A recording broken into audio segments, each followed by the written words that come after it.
Ginny was making her way through the forest, trudging slowly over the rocky terrain. Every sense was alert, as if something was watching her. Suddenly, there it was, an abandoned car hidden in the woods. She couldn't believe her eyes. How did it even get here? Taking a deep breath, Ginny gathered her courage and approached the vehicle. Carefully wiping away some dirt from the window, she was met with an almighty scream that reverberated through the forest. Ginny was surprised her legs could even move after what she saw. She ran away from the car, as fast as her legs could take her, her heart beating wildly against her chest. She didn't dare look back. She questioned her sanity as she pondered, in her panic, what it was exactly that she saw. Was she too hasty about running away? She didn't feel like there was any immediate danger. She was scared, for sure, but she felt curiosity get the better of her. As she calmed down, she felt her heart slow and her nerves get steady. She slowed down, paused, and turned around. She felt the need to check out what was in the car again. As she approached, she felt the familiar tinge of fear creep up from her toes. But she continued to move towards it. Despite the blood-curdling scream earlier, she was surprised the area remained deadly calm. Is that a good thing? Hopefully. Her heart continued to pound as she approached the car. Ginny slowly started to bend down, intending to peer through the window, knowing full well the risk she was potentially taking. She just had to know for sure. But what did Ginny see inside the car? Why did it make her run for her life? And why did she even risk returning to it? 18-year-old Ginny loved the great outdoors. She loved the thrill of being out in the elements. While girls her age loved shopping and dining out, she loved hiking through rough trails and camping amid nature. So when she went to visit her grandparents, she was definitely looking forward to a great adventure in the woods. While she was young, she was certainly experienced enough to hold her own amid the tough terrain, but her grandparents would not allow it under any circumstances. It's as if they knew something Ginny didn't. So Ginny had to come up with a plan. She had planned this trip for weeks now, ever since she heard her grandparents would be out of town. This meant she could go explore the woods without having her grandparents worry. Ginny had a lot of outdoor experience camping and hiking, but this was still new terrain to her.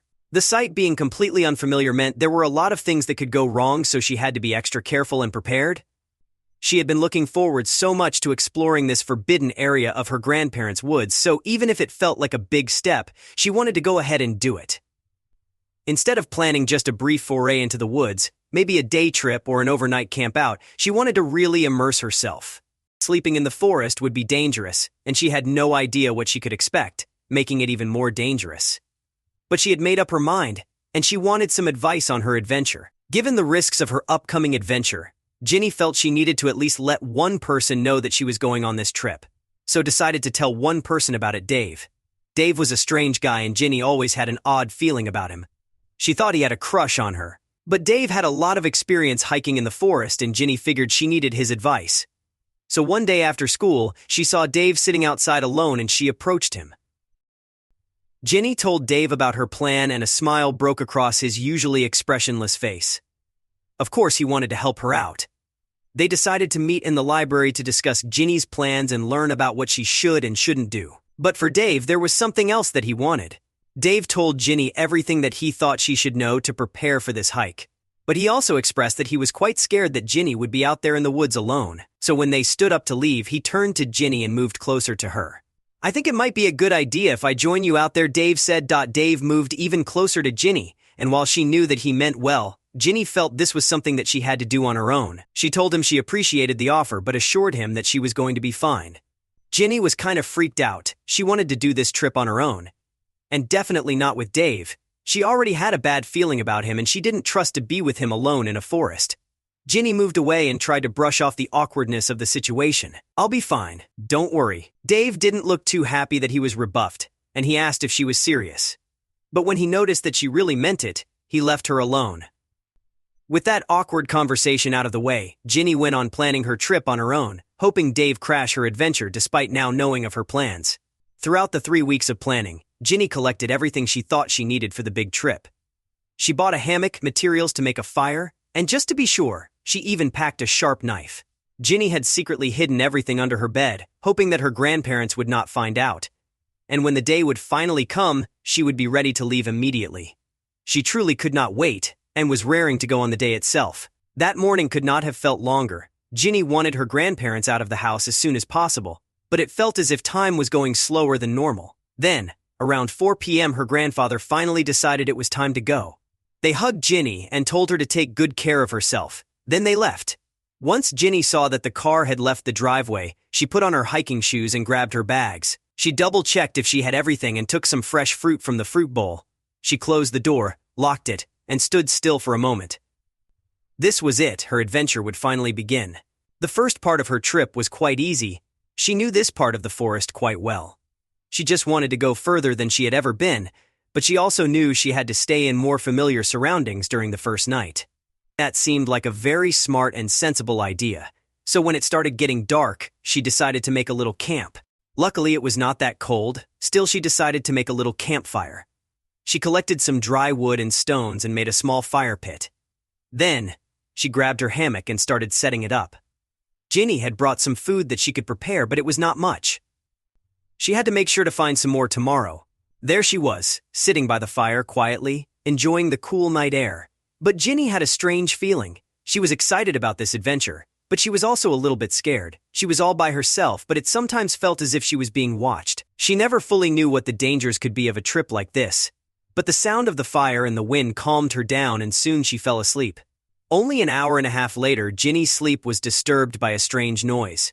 She heard some twigs break and immediately sat up in the hammock. There wasn't much left of the fire, so she saw almost nothing. It was dark and the trees felt heavy and menacing. She grabbed her flashlight, only to find out she forgot to replace the batteries. Ginny got scared. What could it be what she heard? She noticed that her heart was beating very fast and that her hands were shaking. Quietly, she stepped out of the hammock and crawled closer to the glowing embers of the fire. She quickly rekindled the fire with the help of a few thin twigs, allowing her to see more. When the fire got bigger, she could see further, and then she finally saw what had woken her up. A deer walked ahead. She breathed a huge sigh of relief. When the animal saw the fire, it quickly ran away. Ginny decided to stay awake a little longer and make the fire bigger. It was a long day, though, and the hike was quite long. Ginny felt her eyelids getting heavier and the draw of sleep pulling her closer. She quickly decided to throw a few more large pieces of wood on the fire and lay back in the hammock. She hoped she could get enough rest to start the next part of her trip fresh the next day. The new day dawned, and the sun shines through the branches on Ginny's face. She wakes up to the beautiful sounds that the forest makes in the morning. Birds chirp, and a cool breeze blows through the forest. Ginny is happy. She has plenty of energy to travel on. Day 2 starts well. After walking for about an hour, Ginny is further into the woods than she has ever been. She looks around in amazement and enjoys the beauty of nature. She is enjoying herself and having a good time. Yet she still can't shake that niggling feeling that she's not alone in the woods and someone is watching her. After 2 hours of walking, Ginny decided to take a rest. She had found a place with a great view. She could see for miles. There she saw in the distance a small lake with a waterfall. After walking so much, Ginny smelled very bad, so she would like to wash in the fresh water. So she set her course and decided to leave again. Ginny headed for the small lake, hoping it wouldn't be too long before she got there. She had high hopes about the lake and the waterfall. She could not wait to take a cold bath. And since she was all by herself, she could use this chance to finally wash her clothes as well. But after about an hour of walking, she came across something completely different. There, in the middle of the woods, was something Ginny had never expected: a car. It seemed as if the car hadn't been here long, a few days at most, not that it made her feel less uneasy. They were in the thick of the woods after all. It was hard enough to get around the area on foot, let alone drive. Ginny was surprised. What was the car doing here? And why was it left behind? She decided to investigate. Maybe she would find something near the car that would be useful for her trip. She walks towards the car. It is very quiet in the woods. All you hear is the breaking of twigs under Ginny's feet. Ginny felt a bit frightened, but she decided to go and check out the car. She walked up to the car, not hearing anything at all. The car was a bit dirty, so she could not look through the windows very easily. She wiped away a bit of dirt from the window on the passenger side. Then she screamed as loud as she could and ran away. Ginny kept running, faster than she'd ever run. She was out of breath, but she didn't care anymore. Adrenaline took over. She was shocked by what she had just seen in the car. She couldn't tell exactly what it was, but every fiber in her body told her to run. But Ginny couldn't take it anymore. Then she stopped. She knew she couldn't just run away. In fact, she didn't even know what she was running from. She barely knew what she had actually seen. The curiosity was too great to just leave. She decided to muster all her courage and return to the car. Still a little hesitant, Ginny decided to take a good look at what was in the car. In the split second she saw it, it looked like a wild animal. Then Ginny thought that as long as the car door was closed, she should be safe. Ginny came closer, but when she was a few meters away from the car, she immediately saw what was inside the car. A small dog started barking from inside the car. Ginny was reassured. She was in no great danger. At least not from the dog, but you'll hear more about that later. Ginny stood beside the car, face to face with the dog. Being alone in the woods played into her fear and anxiety, and it's likely why she let her imagination run wild. Probably because the dog showed up so unexpectedly, and she had a hard time seeing him. But what was she to do now? It was dark, and suddenly she no longer only had to take care of herself. Ginny decided she would take the dog. She couldn't leave him alone. But now it was dark, and she had to find a place to sleep. She grabbed her flashlight to make sure the car was safe. Seeing that only she and the dog were there, she decided to sleep in the car. Tomorrow would be a very long day. Ginny had a hard time falling asleep. It was, of course, a crazy idea that she was suddenly sleeping in a car, and that she had a dog with her. But that wasn't all. She still felt like she wasn't all alone in the woods. Despite not feeling comfortable, she fell asleep peacefully with the dog on her lap. The next morning, Ginny had a better look to see if there was any food in the car for the dog. Luckily, there was some food in the trunk so the dog could finally eat. It looked like he hadn't eaten in days. Now she had to come up with a plan to continue the trip with the dog. Plus, she really wanted to shower.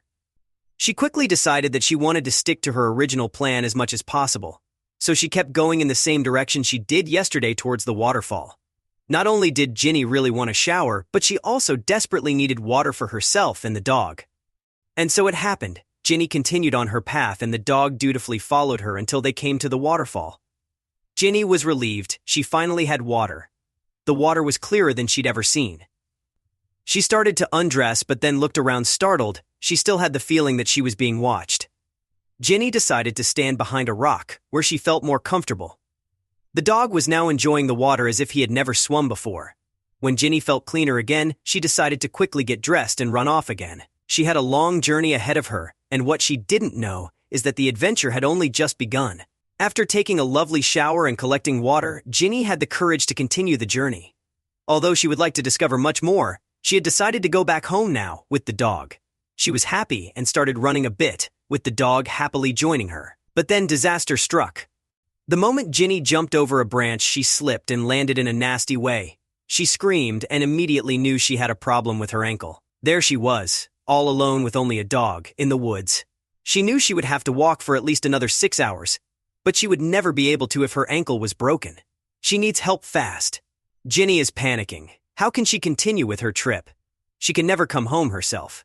The dog also seems to recognize the seriousness of the situation and crouches close to Ginny. But then Ginny suddenly hears someone running towards her in the distance. She stiffens with fear and holds the knife that she had brought. Then she sees who is coming running. It is Dave, the creepy classmate she had asked for help.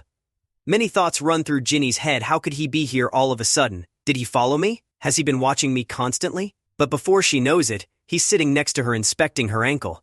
Ginny pushes him away. She wants to answer first. "What are you doing here, creep?" she calls to him. "Have you been spying on me then?" Dave says. "Calm down. I'm going to tell you everything later. First, I have to help you with your ankle." He takes an ice pack from his bag and holds it to Ginny's ankle. After applying a bandage and confirming that the ankle is not broken, he begins to say, "When you asked me to help prepare, I realized you had no idea what you were getting yourself into. To make sure you were safe." Ginny started to cry. She said, "I felt so unsafe because I realized I was being watched.